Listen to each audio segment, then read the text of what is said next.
Salut à tous, bienvenue sur No Comments News. Aujourd'hui, on fait le tour des actualités mondiales et africaines qui font la une. Conflit en Ukraine, politique africaine, tout ce que tu dois savoir en quelques minutes. Abonne-toi et active la cloche pour ne rien rater. Allez, c'est parti.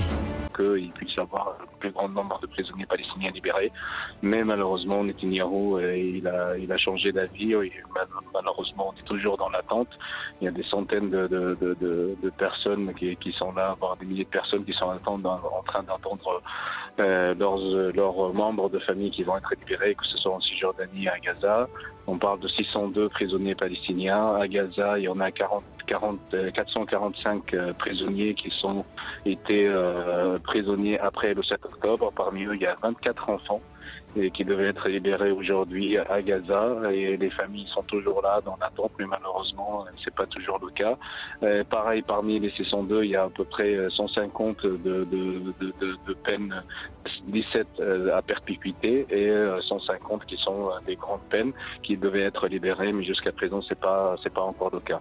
C'est pas la première fois depuis hier ou bien depuis le jeudi, parce que normalement le jeudi il devait avoir en échange des dépouilles, bien des corps des 4 de la famille Bebas. Normalement, il devait avoir des femmes et des enfants qui devaient être libérés aussi des prisons israéliennes, mais c'était pas du tout le cas aussi jusqu'à présent, parce qu'il y avait un problème avec le corps de Chéri Bebas, et donc hier soir ou bien pendant la nuit, le Hamas ils ont libéré le corps de Bebas, mais en contrepartie, toujours Netanyahou il n'a pas libéré des femmes.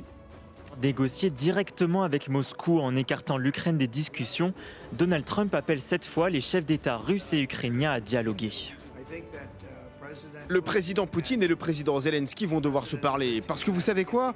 On veut mettre fin au massacre de millions de personnes. Et par la même occasion, mettre fin à l'aide américaine envoyée à l'Ukraine. Une promesse de campagne de Donald Trump qui est repartie à la charge contre Volodymyr Zelensky. J'ai eu de très bonnes discussions avec Poutine et j'ai eu des discussions pas aussi bonnes avec l'Ukraine. Ils n'ont aucune carte en main, mais ils la jouent dur. Mais nous n'allons pas laisser ça continuer. En contrepartie de leur soutien, les États-Unis réclament 50% des minerais stratégiques de l'Ukraine, une part estimée à 500 milliards de dollars par Donald Trump. Des négociations sont en cours entre les deux pays. Cet accord peut apporter une valeur. Ils ont l'air plutôt contents, en tout cas pas sous la contrainte, mais il est impossible de le vérifier. Environ 1800 éléments de la police nationale congolaise ont quitté Bukavu ce samedi. Un départ temporaire, ils vont rejoindre Rumangabo, à 50 km au nord de Goma, pour y suivre une formation. C'est ce qu'annonce le M23, le groupe armé contrôlant la capitale du Sud-Kivu depuis dimanche dernier. Celui-ci précise que des militaires des FARDC qui se sont rendus font aussi partie du convoi. Interrogés, les policiers expliquent se sentir oubliés par leur tutelle. Si le papa laisse son enfant, l'enfant fera ce qu'il veut. Nous sommes abandonnés. C'est fini par là. Nous sommes abandonnés. Si le papa te laisse, tu peux chercher une nouvelle maison où aller. Les médias locaux signalent une augmentation de l'insécurité dans Bukavu. Mais le M23 semble imposer son administration dans les zones conquises. Il s'est même organisé une manifestation de soutien. Vendredi, la bataille était très loin. À New York, à l'ONU, pour la première fois, le Conseil de sécurité a condamné explicitement le Rwanda pour sa participation dans l'offensive au nord et au sud Kivu. Si le représentant de la République démocratique du Congo s'est félicité de cette première victoire, le Rwanda. L'état de santé du pape François, hospitalisé depuis une semaine pour une pneumonie bilatérale, montre des signes d'amélioration. Le porte-parole du Vatican, Matteo Bruni, a déclaré ce vendredi que le souverain pontife avait bien dormi, qu'il avait pu prendre son petit déjeuner et passer quelques appels téléphoniques. Il a également déclaré que son état était stable. Le souverain pontife, âgé de 88 ans, est soigné à l'hôpital Gemelli de Rome, où il a été admis le 14 février. Une hospitalisation qui a alimenté les spéculations sur une possible renonciation de sa fonction de chef de l'Église catholique, à l'instar de son prédécesseur Benoît XVI. François a cependant déjà fermement exclu par le passé la possibilité d'une renonciation qu'il a qualifiée en 2024 d'hypothèse lointaine. Tous les événements publics du pape ont été annulés.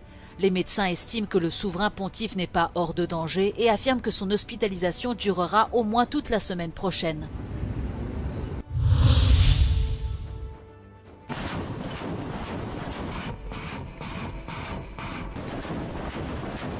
L'Ukraine s'apprête à entrer dans une 4e année de guerre depuis l'invasion menée par la Russie.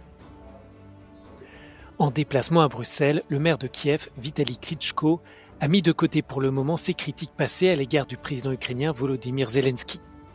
Il fait ainsi bloc avec l'ensemble de l'opposition pour soutenir son dirigeant en réaction aux propos du président américain qui qualifie Volodymyr Zelensky de dictateur sans élection. Vitaly Klitschko et Volodymyr Zelensky entretiennent des relations tendues depuis plusieurs années, marquées par des accusations de part et d'autre. Situation during the war is very difficult and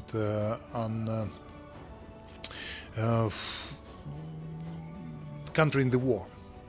The millions of people are right now on the front line. Millions of people outside of the country.